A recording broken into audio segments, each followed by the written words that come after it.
నమస్తే, welcome to BRK. నేను చక్కల ఝాన్సీ. ఇవాళ మన స్టూడియోలో డాక్టర్ ఎస్జీవి సత్య గారు ఉన్నారు. Director and chief consultant physician for Satya Unani group of institutions, అలాగే హెల్త్ కేర్ సెంటర్స్ని కూడా నడుపుతున్నారు. దీనికి సంబంధించి మ్యానుఫ్యాక్చరింగ్ యూనిట్స్, అంటే ఫార్మసీకి సంబంధించి మ్యానుఫ్యాక్చరింగ్ యూనిట్స్ కూడా నడుపుతున్నారు. అలాగే చాలా బ్రాంచెస్ కూడా ఉన్నాయి. సో ఈరోజు మన స్టూడియోకి రావడం జరిగింది కాబట్టి మనకున్న డౌట్స్ అన్ని అడిగి మేడంతో క్లియర్ చేసుకుందాం. నమస్కారం మేడం. నమస్తే madam. Madam, first of all Unani అనే ప్రోడక్ట్ గురించి, అంటే ఆ మెడిసిన్ గురించి చాలా విన్నాం, కానీ ఎవరికీ అంత డీటెయిల్గా తెలియదు మేడం. మా కోసం దాని గురించి ఒక్కసారి. తప్పకుండా మేడం. యాక్చువల్గా యునాని అనేది ఒక వైద్యం. యునాని వైద్యం అది. ఓకే మేడం, వైద్యం, మెడిసిన్. యునాని మెడిసిన్ అది. అది ఏదో నిన్న మొన్న నాతో పుట్టింది కాదు, నాకన్నా ముందు కాదు, నాకు తర్వాత కాదు. 7,000 సంవత్సరాలుగా నడుస్తున్న వైద్యం అది. మెసొపటామియన్ సివిలైజేషన్లో పుట్టి, మళ్ళీ అక్కడి నుంచి ఈజిప్టియన్ సివిలైజేషన్, ఆ తర్వాత గ్రీక్ సివిలైజేషన్, ఆ తర్వాత రోమన్ సివిలైజేషన్ అంటే నాగరికతల గురించి మాట్లాడుతున్నాం. ఒక వ్యక్తో ఒక జనరేషన్ గురించి కాదు. ఈ నాగరికతలన్నీ అయిపోయిన తర్వాత పర్షియన్ ఎరా, ఆ తర్వాత అరబ్ ఎరా, ఆ తర్వాత ఇండియాకి 8th సెంచరీలో అడుగుపెట్టింది. 8th సెంచరీ అంటే కూడా ఏం తక్కువ కాదు కదా, చాలా మంచి పీరియడ్ అన్నట్టే లెక్క. సో 8th సెంచరీ నుంచి ఇండియాలో సర్వ్ చేస్తున్న యునాని మెడిసిన్ ఇక్కడ క్లైమేట్కి, ఇక్కడ పరిస్థితులకి, ఇక్కడ దీనికి బాగా చక్కగా సూట్ అయిందనమాట. ఓకే మ్యామ్, అసలు యునాని ఫుల్ ఫామ్ మా కోసం మేడం, అసలు చాలా మందికి తెలియదు. ఏదో యునాని అనుకుంటారు, ఫుల్ ఫామ్ అసలు ఐడియా ఉండదు. యాక్చువల్గా ఏంటంటే మెసొపటామియన్ సివిలైజేషన్లో పుట్టినా కానీ, ఆ తర్వాత గ్రీక్ సివిలైజేషన్, ఆ తర్వాత ఈ మన గ్రీక్ సివిలైజేషన్కి ఎప్పుడైతే వచ్చిందో, గ్రీస్కి మరో పేరు యునాన్. Okay ma'am. ఓకే, మీరు పాత పిక్చర్స్ చూస్తే కనుక 300 అవన్నీ కొన్ని పిక్చర్స్ ఉన్నాయి చూడండి, ఓల్డ్ పిక్చర్స్.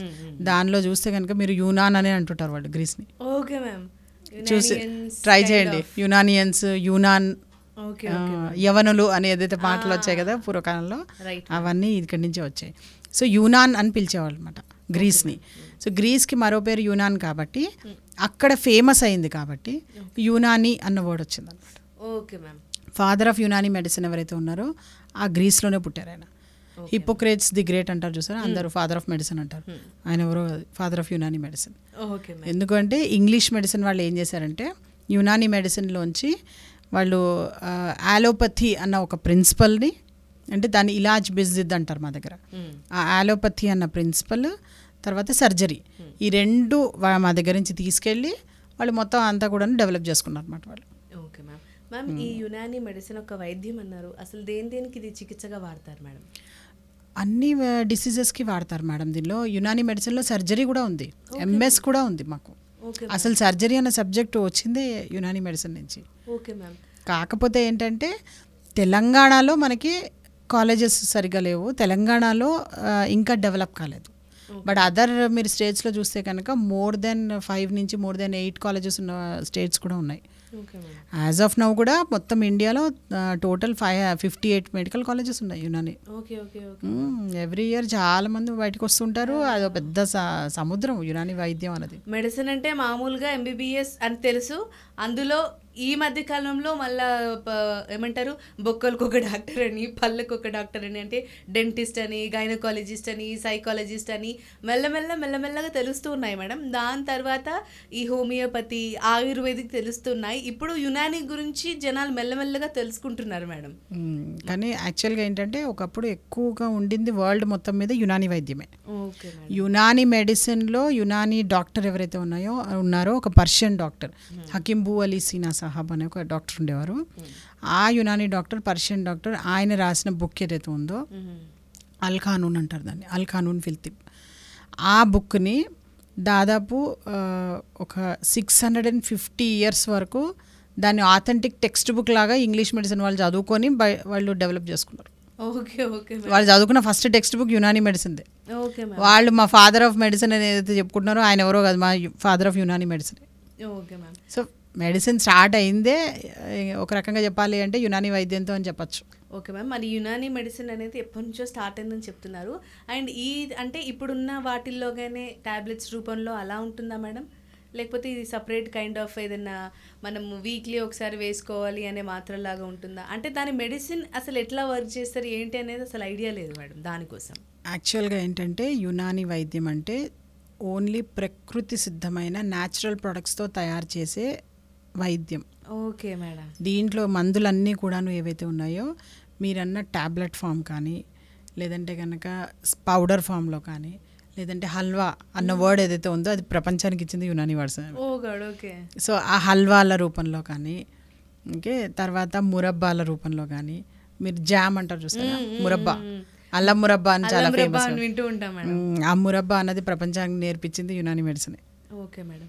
ఆ తర్వాత ఇంకా చెప్పాలి అంటే కనుక అన్ని డిఫరెంట్ ఫామ్స్, అంటే జోషాందా ఫామ్స్లో ఉంటుంది, అంటే డికాక్షన్స్ అలా ఉంటుంది. ఇంకా రకరకాల ఫామ్స్లో ఉంటాయి అన్నమాట అవన్నీ కూడా.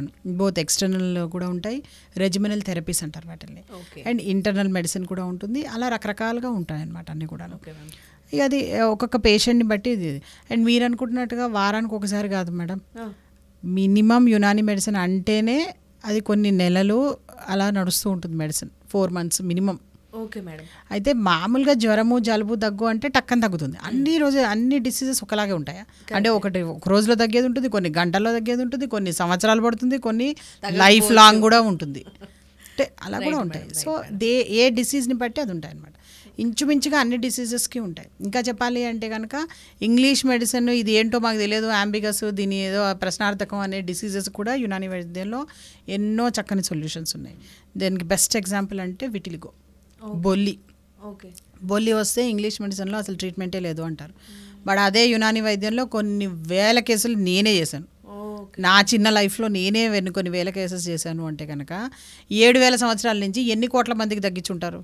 Right madam, correct. So no comparison at all. అంటే ఒక రకంగా అసలు షుగర్ అయినా, థైరాయిడ్ అయినా ఇలాంటి సమస్యలకైనా ఇక్కడ మెడిసిన్ దొరుకుతుందా మేడం? మీరు డయాబెటీస్ అంటారు కదా, షుగర్కి మీరు పెట్టిన డయాబెటీస్ అదే కదా మీకు తెలిసింది. ఆ డయాబెటీస్, జియాబెటీస్ ఈ వర్డ్స్ అన్ని ఇచ్చింది యునాని మెడిసిన్ ప్రపంచానికి. తెలియకుండా వాడుతున్నాం మేము. మీరు క్యాన్సర్ అంటారు కదా, అవును, ఆ క్యాన్సర్ అన్న పదాన్ని కూడా ప్రపంచానికి ఇచ్చింది యునాని మెడిసిన్. వీటన్నిటికి కూడా ఒకటే విధంగానే మ్యామ్ మీరు ఇంతకుముందు చెప్పినట్టుగా, అంటే ఒక్కొక్క డిసీజ్కి కొన్ని డేస్ పడతాయి. ఏదైనా సరే సర్జరీ వరకు వెళ్ళకుండా ఆ మెడిసిన్తోనే తక్కువ అయ్యే ఛాన్స్ ఏమైనా ఉందా మ్యామ్? మేడం, సర్జరీ యొక్క దాని యొక్క దాయరా అంటారు కదా, అంటే దాని యొక్క ఫీల్డ్ ఏదైతే ఉంది కదా, అప్రాక్సిమేట్లీ 2%. Okay madam. అంటే 100 కేసులు ఉన్నాయంటే దానిలో 2 మాత్రమే సర్జరీ అయ్యే అవకాశాలు ఉంటాయి. సో 100 కేసులు మనం ట్రీట్ చేస్తున్నాము అంటే దానిలో 2 కేసులకి మాత్రమే సర్జరీకి వెళ్ళే అవకాశం ఉంటుంది. అవకాశం, దెర్ ఇస్ నో రూల్ ఖచ్చితంగా వాళ్ళిద్దరికీ అవ్వాలని ఏం లేదు. మా మెయిన్ టార్గెట్ ఏంటంటే యునాని వైద్యంలో ఈ 2 ఎవరైతే వెళ్ళే అవకాశం ఉంటుందో వాళ్ళని చూపించి మిగతా 98 మందికి ఆపరేషన్ చేయడం ఎంతవరకు కరెక్టో అంటాం మేము కదా. సో ఆ 98 మందికి అయితే మీకు మెడిసిన్ ద్వారానే తగ్గుతుంది. ఇప్పుడు ఒక్కవేళ సర్జరీ అనే సబ్జెక్టే లేదనుకోండి, మా దగ్గర ఎందుకు వస్తుంది అసలు సబ్జెక్ట్? సర్జరీ అనే సబ్జెక్ట్ మాకు కూడా ఉంది కదా. సో అది ఎందుకు ఉంది? అది దానికంటూ ఉంది ఖచ్చితంగా, కాదని నేను అంటలేదు. దానికి బెస్ట్ ఎగ్జాంపుల్ ఏంటంటే ఇప్పుడు గాల్ బ్లాడర్లో స్టోన్స్ ఉంటాయి. గాల్ బ్లాడర్లో స్టోన్స్ కానీ కిడ్నీలో స్టోన్స్ ఉన్నాయి అంటే కనుక 98 to 99% అవన్నీ కూడాను కరిగి వెళ్ళిపోతాయి. Okay madam. ఓన్లీ ఒక 1% to 2% మాత్రమే సర్జరీకి వెళ్ళే అవకాశం ఉంటుంది. అది కూడా ఎవరికి? గాల్ బ్లాడర్లో కేవలం స్టోన్స్ ఉన్న వాళ్ళకి కాదు. గాల్ బ్లాడర్ కూలిపోయి, పుచ్చిపోయి, అదంతా పాడైపోయి, క్యాన్సర్ వచ్చి అంత ఇదైపోతే అప్పుడు దాన్ని సర్జరీ చేసి తీసేయాలి. అంతేగాని 4mm స్టోన్ కూడా దాన్ని తీసేస్తే ఎలా? నేను 37mm వరకు నేనే కరిగించాను. సో 4mm స్టోన్స్ వచ్చినప్పుడు కూడా తీసేయడం అన్నది అన్యాయం కదా అంటాను. సో నేను రిక్వెస్ట్ చేసేది ఒకటే, ఐఎమ్ నాట్ సేయింగ్ దట్ మిగతా సిస్టమ్స్ అన్ని తక్కువనో లేకుంటే ఇంగ్లీష్ మెడిసిన్ తక్కువనో అని అంటలేదు. No doubt it is a wonderful medicine for emergency. So emergency వరకే ఉంచండి దాన్ని.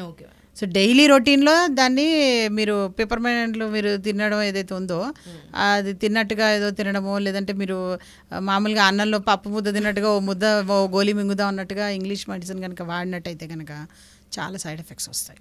Okay ma'am. సో దాన్ని ఎమర్జెన్సీగా దాచుకోండి. Okay ma'am. ఈ మెడిసిన్ మనం తీసుకుంటున్నప్పుడు వేరే మెడిసిన్స్ వేసుకోవచ్చా? అలాగే మనం ఫుడ్ హ్యాబిట్స్లో ఎలాంటి నియమాలు పాటించాలి మామూలుగా? ఎప్పుడైనా సరే ఫుడ్ హ్యాబిట్స్లో కానీ ఏదైనా మేము క్లియర్గా మీకు చెప్పాలి అంటే కనుక ఇవి తినండి ఇవి తినకూడదు అంటే అవి వారి యొక్క డిసీజ్ని బట్టి ఉంటుంది కానీ మా వైద్యాన్ని బట్టి కాదు.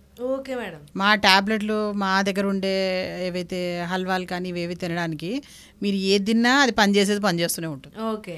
ఓన్లీ థింగ్ ఏంటంటే ఈ డిసీజ్లో ఇది తినకూడదు అని మేము ఏదైతే చెప్తున్నామో అది ఆ డిసీజ్ ఇంక్రీజ్ కాకుండా ఉండడానికి చెప్తున్నాం. Okay okay okay. డిసీజ్కి పథ్యం, డిసీజ్కి మీకు డైట్, అంతేగాని ట్యాబ్లెట్స్కి మేమిచ్చే హల్వాలకి మేమిచ్చే మెడిసిన్కి డైటే ఉండదు. Okay okay. అంటే డైట్ థెరపీ అనేది సపరేట్ సెక్షన్. దానికి ఇప్పుడు షుగర్ ఉంది అన్నప్పుడు తక్కువ స్వీట్లు తినాలి అలా కాదు, అసలు కాన్సెప్టే వేరు యునాని మెడిసిన్లో. Okay madam. ఇప్పుడు ఫర్ సపోజ్ ఒక ఎగ్జాంపుల్ మేడం, ఇప్పుడు షుగర్ ఉంది, మీ దగ్గరకు వచ్చారు అండ్ మీరు చూసారు ఆ పేషెంట్కి ఎన్ని డేస్ కావాలో అన్ని డేస్ మీరు ఆ ప్రాసెస్ అంతా చేస్తున్నారు, వాళ్ళకి ఎలాంటి ఆహార నియమాలు పాటించాలని చెప్తారు మేడం? ఇప్పుడు ఒక డయాబెటిక్ పేషెంట్ ఫర్ సపోజ్ మా దగ్గరకు వచ్చారనుకోండి, యూజువల్గా కాన్సెప్ట్ ఏంటి అందరికీ, డయాబెటీస్ అంటే కనుక వాళ్ళకి పాపం ఏ పండు తినిపించరు, ఏది దీన్ని ఏది చేయరు, అలా ఉండదు యునాని మెడిసిన్లో. యాక్చువల్గా ఏంటంటే ఫ్రూట్స్ అన్నిట్లలో కూడాను డయాబెటీస్ని పెంచే లక్షణాలు ఏ ఫ్రూట్లోనూ లేదు. Okay ma'am. అన్నీ తినచ్చు శుభ్రంగా వాళ్ళు. ఓన్లీ ఒక 10% డయాబెటిక్ పేషెంట్స్లో అరటి పండులో అమృతపాణి అని ఒక వెరైటీ ఉంటుంది. Okay ma'am. అది మాత్రం తింటేనే వాళ్ళకి కొంత స్పైక్, అది కూడా కొంతసేపటికి. చక్కెరకేళి అంటారు, చక్కెరకేళి వేరు, అమృతపాణి వేరు. Oh my god. Okay ma'am. చక్కెరకేళి డైలీ ఒకటి తింటే ఏం కాదు డయాబెటిక్ పేషెంట్స్కి, వాళ్ళు బ్రహ్మాండంగా తినచ్చు. కేవలం చక్కెరకేళియే కాదు, మామిడి పండు కూడా తినచ్చు. Okay ma'am. కాకపోతే ఏంటంటే బుట్టలు తినద్దు అంటాం అంతే. రోజుకో పండు తినండి ఏం కాదు. కావాలి అంటే కనుక మీరు అందరూ ఇప్పుడు ఇది కూడా యూట్యూబ్ చూస్తున్న వాళ్ళే కదా, కాబట్టి యూట్యూబ్లో మీరు సెర్చ్ చేస్తే కనుక చండీగఢ్లో ఒక డాక్టరు 3,000 మంది డయాబెటిక్ పేషెంట్స్కి రోజు 1 కిలో మామిడి పండు తినిపించి ప్రూవ్ చేశాడు ఆయన. మామిడి పండుతో మీకు షుగర్ లెవెల్స్ పెరగవు, ఇన్ఫ్యాక్ట్ షుగర్ లెవెల్స్ కంట్రోల్లో ఉంటాయి అని. Okay madam. వాళ్ళ లోపల ఉన్న షుగర్ స్పైక్స్ కూడా హ్యాపీగా ఉంటాయి కాబట్టి మేబీ. మేం తినకూడదు అన్నది ఏంటంటే పంచదార, చక్కెర, దాన్నే చీనీ అంటారు. యాక్చువల్గా మీరు అందరూ షుగర్ అనేది అయితే అంటున్నారు, అది షుగర్ కాదు, అది చీనీ. చీనీ హిందీలో చీనీ అదే హిందీ కాదు, అసలు దాని వర్డే చీనీ. మనమే షుగర్ అంటున్నామా మేడం? అది మనం అనుకుంటున్నాం కానీ షుగర్ తెలుగులో చక్కెర కాదు. షుగర్ అంటే ఏంటంటే అన్ని కార్బోహైడ్రేట్స్కి వీళ్ళు ఇచ్చిన మరో పేరు sugar. Okay ma'am. Okay. Science పరంగా దాన్ని వీళ్ళు ఏం చేశారంటే అలా కామన్గా ఇది చేశారు. కానీ బట్ యాక్చువల్గా మీరు తింటున్న తెల్ల పలుకులు ఏదైతే ఉందో అది ఏమంటారు చక్కెర కాదు, యాక్చువల్గా చక్కర్ అన్న వర్డ్ ఇచ్చింది యునాని మెడిసిన్. Okay ma'am. మళ్ళీ అక్కడే అసలు మూలాలన్నీ అట్టే ఉన్నట్టున్నాయి మేడం. అయితే చక్కర్ అన్న వర్డ్ ఏదైతే చెప్తున్నారో అది చెరుకు రసం పొడి. ఓకే. దాన్ని చక్కర అంటారు. Okay okay. సో మా బుక్స్లో చెప్పబడింది, మందులు ఏవైతే తయారు చేయాలని చెప్పబడింది చక్కర అనేది అయితే ఉంటుందో అది చెరుకు రసం పొడి. Okay ma'am. అంతేగాని మీరు తింటున్న చీనీ ఏదైతే ఉందో 40 రకాల ప్రాసెసింగ్స్ జరిగిన తర్వాత తెల్ల పలుకులు వస్తాయి మీకు. Okay ma'am.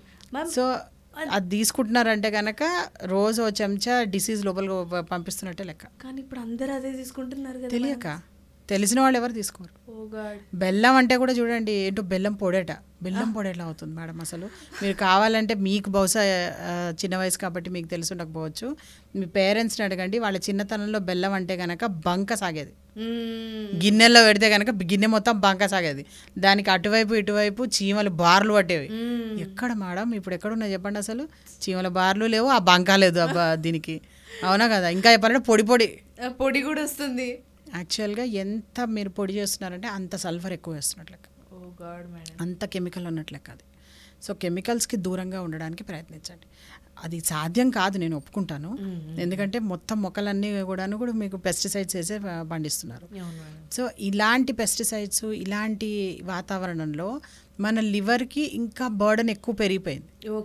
అంత బర్డన్ ఆల్రెడీ లివర్కి పెరిగి ఉన్న లివర్ మీద పాపం ఇంకా ఆల్కహాల్ తాగి, బీర్లు తాగి, అవి తాగి ఇవి తాగి దాని మీద ఇంకా ఎందుకు టార్చర్ చేస్తున్నారు దాన్ని అని అంటారు.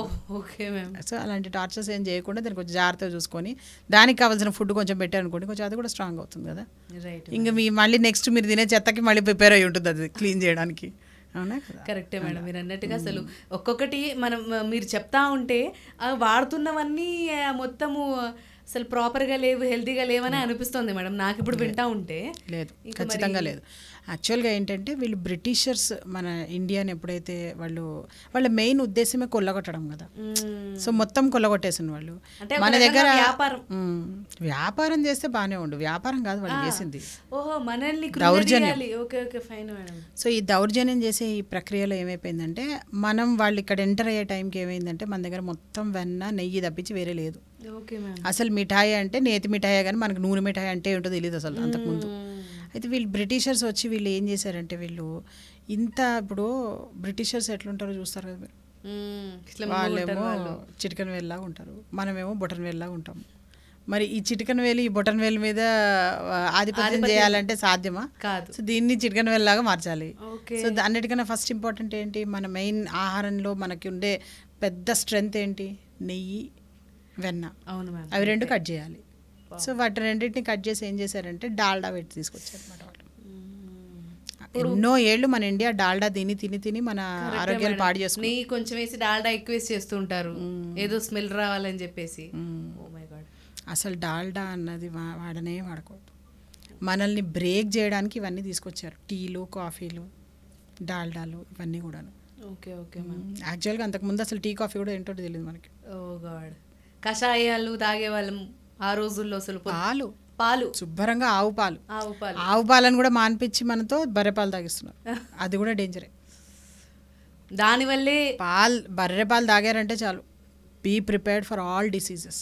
ఓకే మేడం, అది అసలు మనకు సూట్ కాని పాలు. Right madam. పాలు అంటే గుర్తుకొచ్చింది, ఈ పాలు తాగు కూడా ఎర్లీ ఏజ్లో లైక్ ఫీమేల్స్కి మెనోపాజ్ రావడం కానీ లేకపోతే వాళ్ళు త్వరగా మెచ్యూర్ అవ్వడం కానీ ఇలాంటి కేసెస్ కూడా వస్తూ ఉన్నాయి మేడం. పాలు తాగడం అని కాదు, అడల్టరేటెడ్ మిల్క్ తాగడం. అడల్టరేటెడ్ అంటే అది మళ్ళీ డోంట్ గెట్ కన్ఫ్యూజ్డ్. ఇప్పుడు ఆవు పాలు తాగితే ఏం కాదు. ఓకే, అడల్టరేటెడ్ మీరు బర్రె పాలు తాగుతున్నందువల్ల వస్తున్నాయి, అంతేగాని ఆవు పాల వల్ల కాదు. బర్రెపాల వల్ల, బర్రెపాలు అది కూడా అడల్టరేటెడ్, వాళ్ళు ఇంజెక్షన్స్ ఇచ్చి. ఇప్పుడు ఆవు పాలు మీరు దేశీ ఆవు పాలు ఏవైతే ఉన్నాయో మన దగ్గర, అది ఒక రోజుకి కేవలం 2 లీటర్లే ఇస్తుంది. కొన్ని మంచి ఆవులు ఏవైతే ఉంటాయో అవి పొద్దున్న 2 లీటర్లు సాయంత్రం 2 లీటర్లు ఇస్తాయి. అదే ఈ బర్రె పాలు అయితే కనుక రోజుకి 20 లీటర్లు ఇస్తుంది. మరి ఇప్పుడు 2 లీటర్లు ఇచ్చే జంతువు 20 లీటర్లు ఇస్తుందంటే కనుక దాన్ని మీరు ఎట్లా దాన్ని అడల్టరేటెడ్ చేసేసినట్టు లెక్క. కరెక్టే మేడం కదా. అందుకని అలాంటి పాలు కాకుండా దేశీ ఆవు పాలు కనుక మీరు ఎక్కువగా ప్రోత్సహిస్తే కనుక ఆటోమేటిక్గా పెరుగుతాయి వాటిని. ఇప్పుడు అందరు తాగడం మొదలెట్టారనుకోండి, డిమాండ్ పెరుగుతుంది కదా, దాని ప్రొడక్షన్ పెరుగుతుంది కదా, అందరు దాన్ని జాగ్రత్తగా చూసుకోవడం చేయడం మొదలెడతారు. Right madam. ఈ టాపిక్ అసలు వెళ్తా ఉంటే ఒక్కొక్క చిట్టా బయటపడుతున్నట్టుగా ఉంది. ఇప్పుడు ఒక ఎగ్జాంపుల్ చెప్పాలి అంటే నాకు చాలా ముచ్చట అనిపిస్తుంటుంది ఎప్పుడు ఈ మన గేటెడ్ కమ్యూనిటీస్ ఉంటాయి చూసారా, ఈ మధ్య గేటెడ్ కమ్యూనిటీస్ వాళ్ళు ఏం చేస్తున్నారంటే ఎలా అయితే స్విమ్మింగ్ పూల్ మెయింటైన్ చేస్తున్నారో, ఎలా అయితే ఈ ఏమంటారు క్లబ్స్ ఉంటాయి కదా, క్లబ్స్ మెయింటైన్ చేస్తున్నారు, swimming pool, club, children's park, తర్వాత ఏదో థియేటర్స్ అని, అంటే దానిలోనే అన్ని ఇలా అన్ని మెయింటైన్ చేస్తున్నారు కదా. వాటితో పాటు వాళ్ళు గోశాలలు కూడా మెయింటైన్ చేస్తున్నారు. ఏ ఇంటి వాళ్ళు వాళ్ళకి సంబంధించిన ఆవు, సో దానికి సంబంధించిన ఏవైతే పాలు మెయింటెనెన్స్ ఏదో ఉందో అందరు కలిపి మెయింటెనెన్స్. ఓకే, అండ్ పాలు ఏదైతే ఉందో వాళ్ళకి ఆ పాలు డైలీ ఆ పాలు వాళ్ళకి వెళ్ళిపోతుంటాయి అన్నమాట. నైస్ కాన్సెప్ట్ మేడం అసలు కదా. అలాంటి కాన్సెప్ట్స్ వస్తాయి అంతే కదా. పురాణాలు ఇన్ ది సెన్స్ పాతవన్నీ ఇప్పుడు కొత్తగా ట్రెండ్ అవుతూనే ఉన్నాయి, మెల్లమెల్లగా అవి కూడా వచ్చాయి. మేడం పాత కొత్త ఏం లేదు, మీ బాడీలో అదే కిడ్నీ, అదే లివరు, అదే బ్రెయిన్, అదే హార్ట్, అదే బాడీ ఉంది. మీరు అనుకుంటారు ఏదో కొత్తగా వచ్చిందని, ఏం లేదు. అంతా మీ బాడీ అంటేనే ఓల్డ్ ఫ్యాక్టరీ, కొత్తగా దానిలో మెషినరీ ఏం రాలే. మీ అమ్మమ్మ గారికి ఏ హార్ట్ ఉందో, మీ అమ్మమ్మ గారికి ఏ లివర్ ఉందో, మీకు కూడా అదే ఉంది. అయితే పద్ధతిలో మార్పులు మీరు మార్చుకున్నందుకు మీకు రోగాలు వస్తాయి అంతే. మీరు ఎప్పుడైతే పద్ధతి మారుస్తారో డెఫినెట్గా యూ షుడ్ బి ప్రిపేర్డ్. ఇప్పుడు మీ ఇంట్లో మీ పిల్లలే, మీ ఇంట్లో వాళ్ళే ఒక గంట సేపు లేట్ వచ్చారనుకోండి ఇంటికి, వెంటనే క్వశ్చన్ చేస్తారా? అవును. రాత్రంతా రాలేదనుకోండి, విల్ యూ యాక్సెప్ట్? నో. ఒకసారి చెప్తారు వినలేదు, 2 సార్లు చెప్తారు వినలేదు, 3వ సారి ఏం చేస్తారు? సీరియస్ యాక్షన్ తీసుకుంటాం, దండం దర్శకుడం అవైతే అంటారు, అవునా కదా? మరి జస్ట్ మీ ఇంట్లో ఉన్న పిల్లలు మీకు వ్యతిరేకంగా వెళ్తేనే అంత సీరియస్ యాక్షన్ ఉంటే మరి నేచర్కి వ్యతిరేకంగా వెళ్తున్న మనందరి మీద యాక్షన్ ఉండదా? పైవాడిది డెఫినెట్గా ఉంటుంది, దానిలో డౌటే లేదు ఆ విషయంలో. సో రాత్రి 8:30కి ఖచ్చితంగా పడుకోవాలంతే. ఓకే. ఎవరైతే రాత్రి 8:30కి పడుకుంటారో ఉదయం 3 నుంచి 5 లోపల మెలకు వస్తుంది వాళ్ళకి. ఎవరైతే ఈ టైం టేబుల్ మెయింటైన్ చేయరో, రాత్రి 8:30కి పడుకొని పొద్దున్నే 8:30 to 3 పడుకోరో, డెఫినెట్గా వాళ్ళకి లివర్ మీద డ్యామేజ్ అవుతూ ఉంటుంది వాళ్ళకి. ఎందుకంటే that is the time for detoxification according to Unani medicine. Okay madam. Okay. అంటే మేడం ఇప్పుడు మీరు ఇంతకుముందు చెప్పినట్టుగా యునాని మెడిసిన్ వాడుతున్నప్పుడు ఈ టైమింగ్స్ కూడా ఖచ్చితంగా మెయింటైన్ చేయాలా మ్యామ్? నువ్వు అలా అని కాదు, ఇప్పుడు ఒక ఎగ్జాంపుల్ చెప్తాను నేను. 8:30 to 3 ఖచ్చితంగా మేము ఓవరాల్గా అందరికీ చెప్పే జనరల్ ఇది. ఓకే మేడం, ఒక ఆర్మీ పర్సన్ ఉన్నాడు, బయట జవాన్ సరిహద్దుల్లో చూస్తున్నాడు, నాది 8:30 నా టైం అయిపోయింది నేను పడుకుంటాను, కుదురుతుందా? లేదు, కుదరదు, అవునా కదా? రైట్. ఇప్పుడు సమ్ టైమ్స్ ఏంటి ఎమర్జెన్సీస్, ఏదో సమ్ న్యూస్ మీకు నైట్ ఏ ప్రమాదమో జరుగుతుంది, మీ జర్నలిస్టులు అందరూ అక్కడికి ఆన్ ద స్పాట్ వెళ్ళాలి కదా? వెళ్ళాల్సిందే. లేదు నేను రేపు పొద్దున వెళ్ళి 3 తర్వాత నేను వచ్చి కవరేజ్ చేస్తాను అంటే అక్కడ ఉంటుందా? ఉండదు, ఏమీ ఉండదు. సో ఇలా మనకి ఏంటంటే అది కూడా దానికి ఒక టైం ఉంది. అందుకే చూడండి ఆర్మీ పీపుల్ ఎవరు కూడాను 45 ఏళ్ల తర్వాత ఎవరిని పెట్టుకోరు అక్కడ, 35 కల్లా పంపించేస్తుంటారు ఇంటికి. ఎందుకు అంటే అప్పటి వరకు యంగ్ సెల్స్ ఉంటాయి. Okay ma'am. So Unani medicine ప్రకారం 45 వరకు యూత్. ఓకే. సో మా దగ్గర ఏజ్ అంటే 85 తర్వాతనే ఏజ్. సో మా దగ్గర ఉన్న పేషెంట్స్ అందరు కూడా 85 ఏళ్ళ వరకు వాళ్ళతో పనులు చేస్తూనే ఉంటాం మేము. ఏదో ఒక జాబ్ చేయాల్సిందే అంటాం మేము ఖచ్చితంగా. ఎంతమంది అయితే ఇప్పుడు ప్రైవేట్ జాబ్స్లో కానీ గవర్నమెంట్ జాబ్స్లో కానీ ఎవరైతే ఉంటారో వాళ్ళు ఎలా ఆలోచిస్తుంటారంటే అయిపోయింది నేను రిటైర్మెంట్ అయిపోయింది. అరే బాబా, మీకు రిటైర్మెంట్ ఇవ్వకపోతే కనుక మరి నెక్స్ట్ యంగ్ జనరేషన్స్కి ఇక జాబ్లే వద్దా? ఏదో ఒక టైంకి వాళ్ళని పంపించాలి కదా ఇంటికి, పంపిస్తేనే కదా నెక్స్ట్ జనరేషన్స్ వచ్చేది. అందుకని ఇంటికి పంపిస్తున్నారు కానీ అంతేగాని పనులు అనేసి ఇంట్లో కూర్చోమని కాదు. 85 ఏళ్ల వరకు మనిషి పని చేయడానికి ప్రయత్నిస్తూనే ఉండాలి. అలా ఆరోగ్యంగా ప్రయత్నిస్తూ ఉండాలి అంటే కనుక యునాని మెడిసిన్ లాంటివి కనుక తీసుకున్నట్టయితే కనుక హర్బల్ ప్రిపరేషన్స్ కాబట్టి, న్యాచురల్ ప్రోడక్ట్స్ కాబట్టి, no side effects and no adverse reactions. Okay ma'am.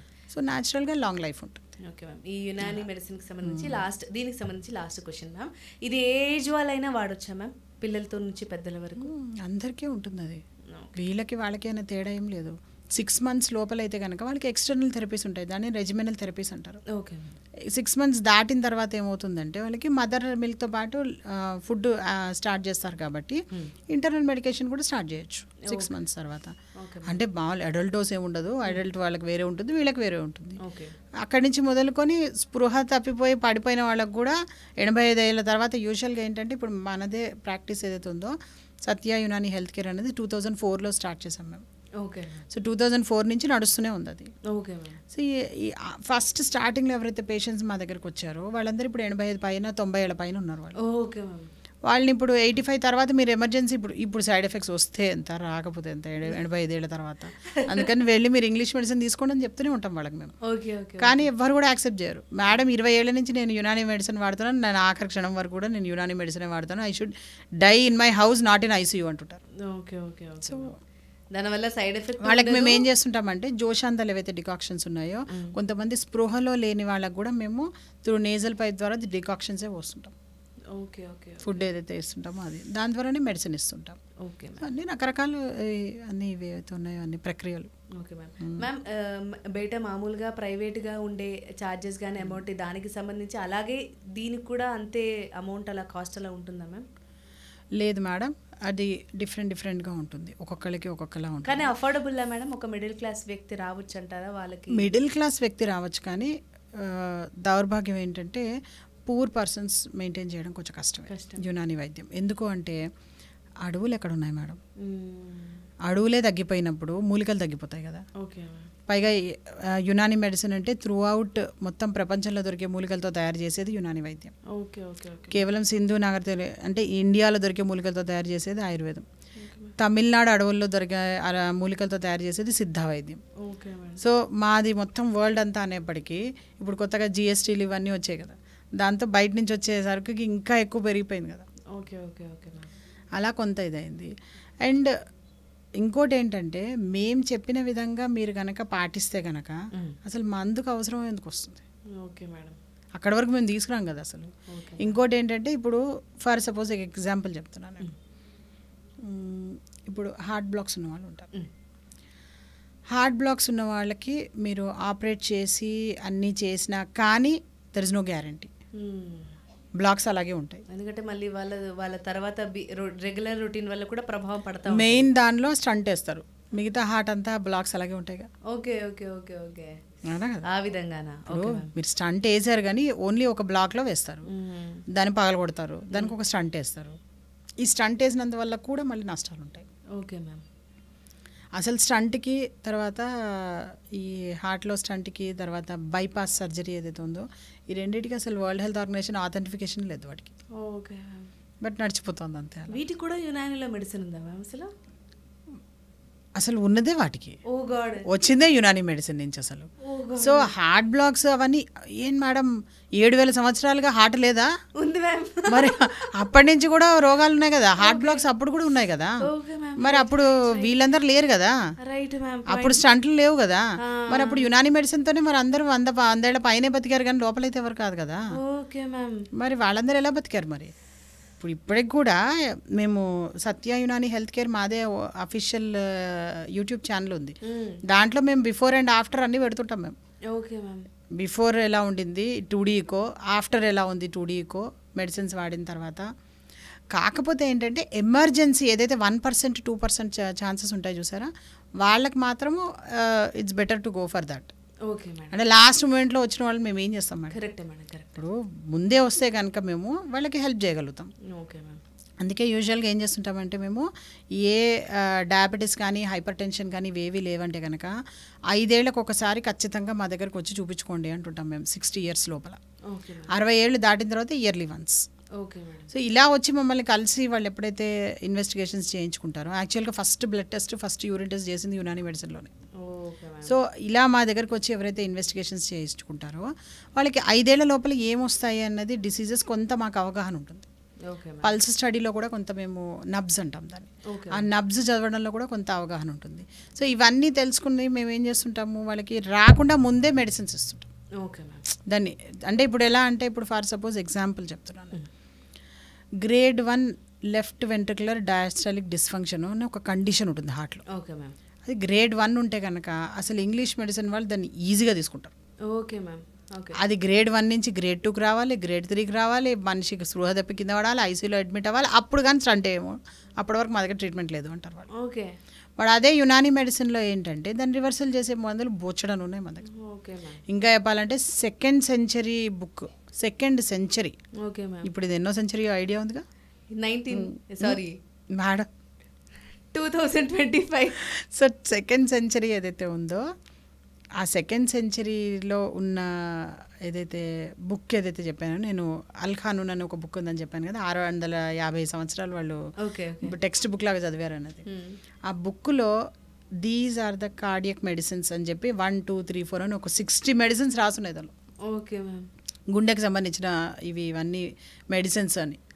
So ఆ మెడిసిన్స్ని కనుక మేము వాళ్ళకి ఇప్పుడు మేము రెగ్యులర్గా ఎవరికైతే ఇస్తున్నామో వాటిలోంచి 60 కాదు, దానిలోంచి కేవలం ఒక 3-4 మూలికలు దానిలో మేము డికాక్షన్ వాళ్ళకి దాగించేప్పటికే మొత్తం అన్ని కడిగిపోతూ ఉంటాయి. Okay ma'am. అంటే ఇంకా లెవెల్ 1 మెడిసిన్స్ ఇస్తున్నట్టే కదా వాళ్ళకి మేము. మరి అలా యునానీ మెడిసిన్లో చాలా లెవెల్స్ ఉంటాయి. ఒక దీనిలో చెప్పాలి అంటే ఒక వన్ ఆఫ్ ద థియరీ ప్రకారం, one of the concept of Unani medicine ప్రకారం చెప్పాలంటే 16 లెవెల్స్ ఉంటాయి. ఇంతవరకు నేను 3rd లెవెల్ దాటి 4th లెవెల్కే వెళ్ళింది లేదు. దీనికే అందరికీ తగ్గిపోతున్నాయి. ఇక మరి అసలు ఆ మూలికలు ఇంకా దొరకను కూడా దొరకట్లేదు. ఆ మూలికలు దొరికి మనకు అవన్నీ కనుక మనం అందరం కలిసి ముందరికి వచ్చి కాస్త మొక్కలు పెంచుకొని అన్నీ చేస్తే కనుక ఇంకా బెటర్ ఉంటుంది. Right ma'am. అసలు ఈ యునానీ మెడిసిన్తో ఎంత పెద్ద జబ్బైనా మట్టు మాయమైపోతుంది. అండ్ సర్జరీ ఆప్షన్ అనేది ఏదో 2% వాళ్ళకి తప్పించి అని చాలా బాగా అయితే చెప్పారు మేడం. నాకు తెలిసి ఈ వీడియో చాలా మందికి ఉపయోగపడుతుంది అనుకుంటున్నాను. అండ్ ఇంత టైం కేటాయించి మా కోసం చాలా చక్కటి క్లియర్ విజన్ అయితే, ఒక క్లియర్ ఎక్స్ప్లెనేషన్ అయితే ఇచ్చారు madam. Thank you so much. Thank you.